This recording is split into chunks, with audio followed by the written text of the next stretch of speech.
You know, for this entire month, we've been talking about something that should be pretty near and dear to most Narnia fans, and that is the joy of reading. And today we're going to release a little bit of special bonus content that I'm excited to bring you while we work on the next episode. And that, by the way, is going to be pretty amazing. It's going to be all about the city of Charn. You're not going to want to miss that. But in the meantime, I'm excited to show you an amazing conversation that I had with one of the most prolific readers that I know of, Dr. Albert Mohler. Now, besides being a well-published author himself, a respected theologian, the president of one of the largest seminaries in the world, he's also an important voice on the current state of affairs in our culture. And that's why I wanted to talk to him today. Dr. Mohler is somewhat of an expert on postmodernism and its influence on our society, in everything from politics to media and entertainment, even into the art of reading. I want to find out how postmodernism has affected our ability to read, the things that we read, and how we think about reading in general. I hope you enjoyed this conversation as much as I did. And finally, I want to remind you one more time, if you have not registered to win a golden bookshelf from Boyce College, the link is in the description below. There's an amazing website with some great resources if you have not checked them out. We're just about to wrap up registration, so you've got one more chance after this video. Click the link in the description below and go register. And in the meantime, enjoy this bonus content, and we'll see you next week with a new episode. Well, in the last episode of Into the Wardrobe, we took a look at some of my favorite books after the books, some of the best books to dig into after you finish the Narniad. And today I'm excited to have on a special guest, one of my favorite experts on the art of reading, Dr. Albert Mohler. Dr. Mohler serves as the president of the Southern Baptist Theological Seminary, the flagship school of the Southern Baptist Convention, and one of the largest seminaries in the world. Now, in addition to his presidential duties, Dr. Mohler hosts two podcasts of his own, which you probably heard of, called The Briefing, which is the daily analysis of news and events from a Christian worldview, and Thinking in Public, which is a series of conversations with today's leading thinkers. In addition to all that, Dr. Mohler serves as the editor of World Opinions, where he writes regular commentary on moral, cultural, and theological issues. And finally, Dr. Mohler is perhaps the most legendary reader I have ever met in my life. And so it's for all these reasons that I'm so excited to have him on today's episode. Dr. Mohler, welcome to Into the Wardrobe. Oh, Stuart, it's great to be with you. I look forward to the conversation. Well, you know, Dr. Mohler, as many of my viewers know, I worked for you for several years, and I got to see you in action in a lot of different roles. But one of the most fascinating things that I noticed was that your ability to consume literature, to read, and to process information really served you well in everything that you've done in life. Yeah, reading is so much a part of my life, it's hard for me to remember when I didn't read. My parents say I came home from the first day of the first grade very dissatisfied. We didn't have kindergarten when I was a boy. Disappointed that I couldn't read any book I wanted after the first day of school. After all, I went to school, so where is it? But, as long as I've known my life, as soon as I was able to read, I've been a voracious reader. And, I don't know who I am apart from that discipline of reading, that joy of reading. And honestly, the fact that I've got a conversation going on in my head with thousands upon thousands of books that are all a part of who I am, one way or the other. And we know that the Narniad has really shaped so many of our viewers' lives, especially for the ones that discovered Narnia as young readers. It's really left a lasting mark on into adulthood. That's what we hear from so many of them. For you personally, are there any books as a young child that really left a mark on you? Wow. Well, I would say there were many, and yet they came at different points in life and kind of had a different kind of impact. And so I think one of the first things that I was captured by in literature was the what I would now describe as the power of narrative. And so it was the ability to pick up a book and enter into an alternative world in which you're so engrossed and drawn into the story, the rest of the world kind of disappears. That's an amazing power. And I think we can tell when a child all of a sudden is introduced to that power. And it's because they have a hard time putting the book down. And, there were different books at different points in my life. So I'm going to mention something it's not great literature, but had a massive impact on my young life. And that was the Hardy Boys series. Absolutely. And these are they're boy-brother detectives. And these were Crime and Punishment, but mostly they were just detective mysteries. And, some of them are quite, simplistic, but they were written. They were written by F.W. Dixon in such a way that you were just drawn into those stories, and eventually other people were writing. They just kept using the name, and I got in trouble for reading those books when I was supposed to be doing other things, and that's how powerful the attraction of the book was. And so, as much as I'd be very tempted to say, that stage in my life, it was someone like Lewis or Tolkien or someone like that. It wasn't. Yeah. That came later when I was junior high age. And that's when I first started reading. For one thing, a lot of the Victorian boys' books. And there was that entire category of literature written for boys. And a lot of it emerged from Britain in the 19th century. And so they were about a boy in Africa and a boy in New Zealand, a boy, and it was a part of adventure literature, much like in Rudyard Kipling and some of his work. It was very much of the adventure, and of course it's tied to the Age of Empire and all that. I don't understand that as a boy. All I understand is I am simultaneously learning about a foreign place. I'm learning about animals. I'm learning about people. So, and so that was very engrossing.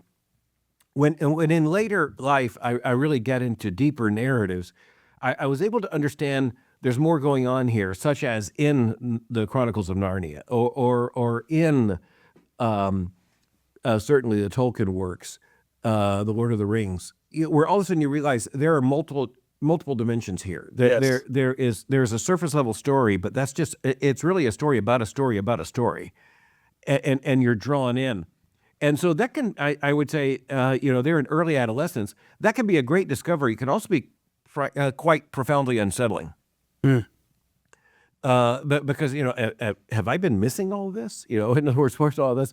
And so it takes some discipline through all that. And look, I just have to tell you, I don't think this will surprise you.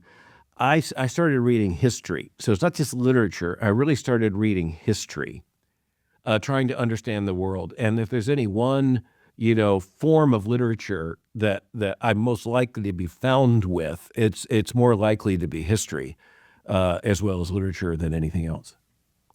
Dr. Mohler, when you talk about discovering the meanings beneath the narratives, I've been surprised to learn that for most of my audience, they often miss some of those meanings beneath the narrative, even in the Narniad, as obvious as some of those things may be.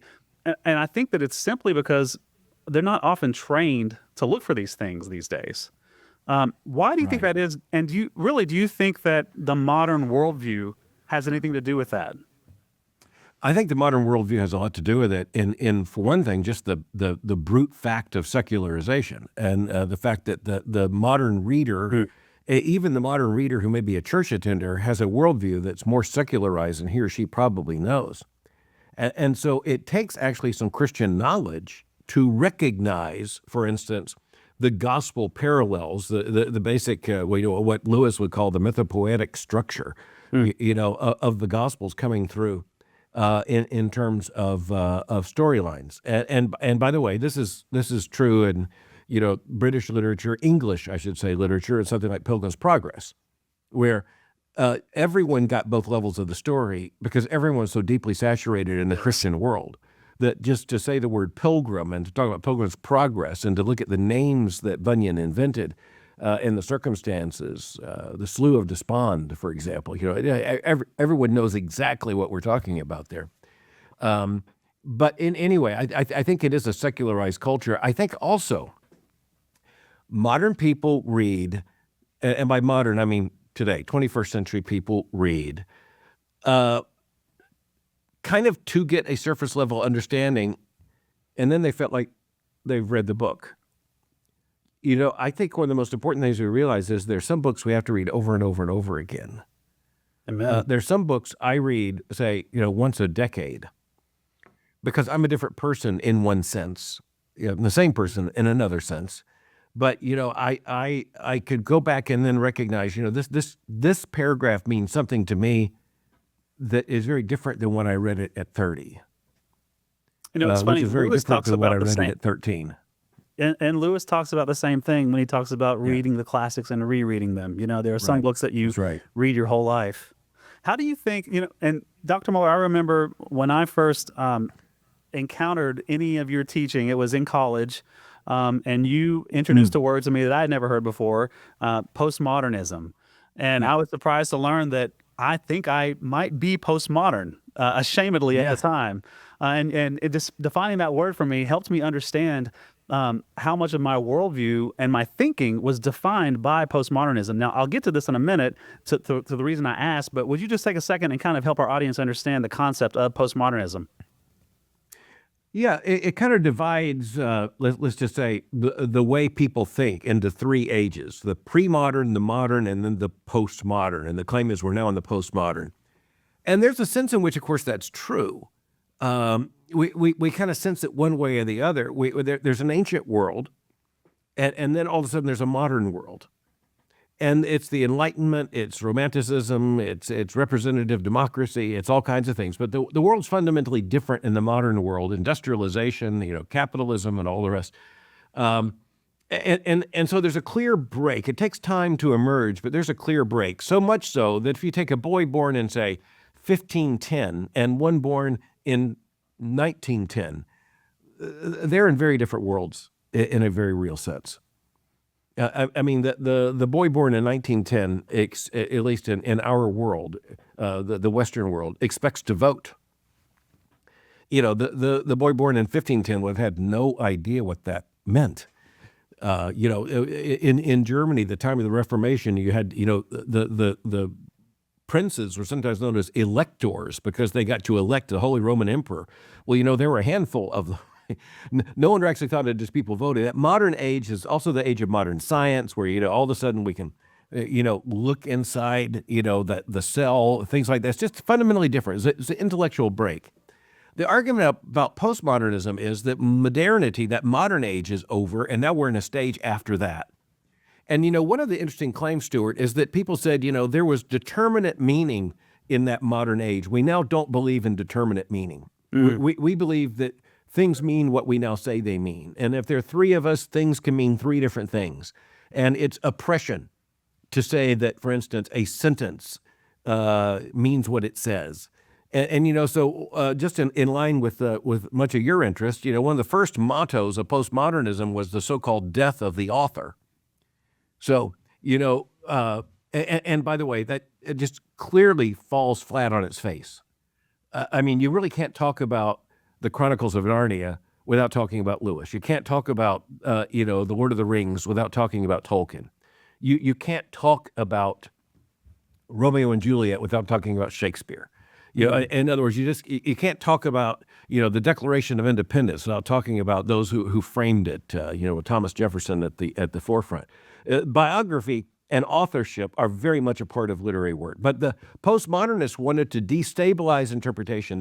Their argument is very much based in a Marxist revolt, in the sense that if you claim there's a determinate meaning to this text, then you're oppressing those who have a different understanding of the text. And of course, I think we would say the author gets to oppress people by writing a book. It means what he says. Now, someone can misrepresent it, but, what he meant is how we are to read the book. And so this idea of our intent is so important to us as we're digging into the meaning of these books, right? That's right. Do you think? I mean, I think we recognize that even, say, just reading the New Testament. We're reading the book of Romans. It matters immensely that this was written by the Apostle Paul. It matters immensely that Luke writes both Luke and Acts. That matters immensely to our understanding of them. And then if you have in contrast, say in the New Testament, a book like Hebrews, and there is no author, then we're not given an author who we are to keep in mind in interpreting that text. The only author we know of that text is the Holy Spirit. And so, if you have a great book of literature, I don't know, let's go back to Pilgrim's Progress for a moment. Yeah. And all you have is the book. You can gain something just by reading the book, but you really don't understand the book until you understand that it was John Bunyan who wrote this book at this particular time. And here was his experience. And so, including time in jail, but because of his religious beliefs, his Christian beliefs. And so you look at all this, and the death of the author is a horrifying denial of objective truth and objective meaning. And the author's dead, and so the reader is now in the driver's seat. Well, what a great thing to say to a bunch of, say, young people in college. The author's dead. You decide what the book means. Well, Yeah. the problem is, you can't even grade that test. That's There right. could be no wrong answer. That's right. And so, then the other aspect I'll just mention very fast was what was known as deconstructionism. And that was the idea that all sentences, just to say all sentences, not to mention a book, all paragraphs, all sentences are efforts to exercise power. And you need to unmask that conspiracy of power. And, because you could say, well, this is an effort to keep women down. This is an effort to try to keep, these people down. This is an effort to sideline this person's contribution. And, eventually that's just completely a self-defeating project. Yeah, it's amazing to think how this postmodern worldview that we have been completely immersed in weakens our ability to read, in the sense that not only does it lead to lazy reading, right? Context no longer matters, but it also stops shaping us or allowing us to be formed. It stops challenging us, really. Yeah, because if frankly the text is just an experience or reading the text is just me looking at a mirror, frankly, I got a mirror. You got it. I don't need a text.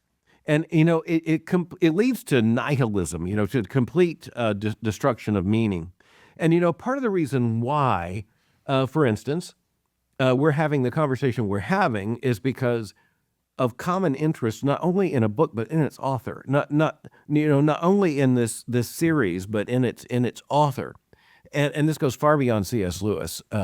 It's actually a part of the joy of reading to understand that someone who's now dead can speak to me, and it matters to me that this author is speaking to me. And like I tell people, look, I for the sake of what I have to do in apologetics and cultural analysis, I read some pretty brutal works written by radical feminists, and beyond that. But their own books only make sense if they are who they say they are. This book is only interesting because this postmodernist wrote it, who denies that authorial intent matters at all. And of course, if the author's dead, then you need to turn to postmodernists and say, then why did you write anything? It's nothing more than an exercise in self-delusion. And if you may remember one time I talked about the experience of having to confront a postmodernist. And it was one I challenged to the point of the breaking point. And this person said there is no meaning, there is no truth, the author is dead, everybody gets to interpret a text exactly as they want to interpret it. And my response was, you're fired. And the person said, well, you can't do that because I have a contract. And I said, hey, the reader's dead. Words are indeterminate. Propositional truth doesn't exist. I can make that text mean anything, I want it to mean. If you can make that text mean anything you want it to mean, then I can make that text. It obviously doesn't work. Right. I can guarantee you the most radical postmodernist did not have a postmodern deconstructionist view of his or her contract. Now, Dr. Mohler, as the president of Voice College, which is a Christian college, it's the Southern Baptist College in particular, you've been given kind of a unique perspective, maybe a real-world experiment, where you can see what is it like for a group of Christian college students who really do value authorial intent, they value the pursuit of truth. What are they like as readers and maybe more importantly as thinkers when compared to maybe a common college student today? I think, well, number one, you mentioned we're a Christian college, and so the students come with a profession of faith in Christ, and so that sets them apart in that at least they're coming with a Christian commitment, and so I would say that's a distinction that really does make a difference. So in other words, at least a part of what it means to be a Christian reader is that we understand we are not reading alone. We understand that there is a sovereign, omnipotent God who is reading us as we are reading a book, and who can read our heart even in ways we cannot read our heart. And so that's a different experience of reading, quite honestly. But I'll tell you, I think to get into something you may be thinking of here, I I think the average 18-year-old desperately wants to learn how to read and wants to fall in love with reading and wants to believe that he or she, and we actually believe in a determinative objective he or she, that he or she can successfully read a text and understand what the author intended. I think that that's kind of just normal for an 18-year-old.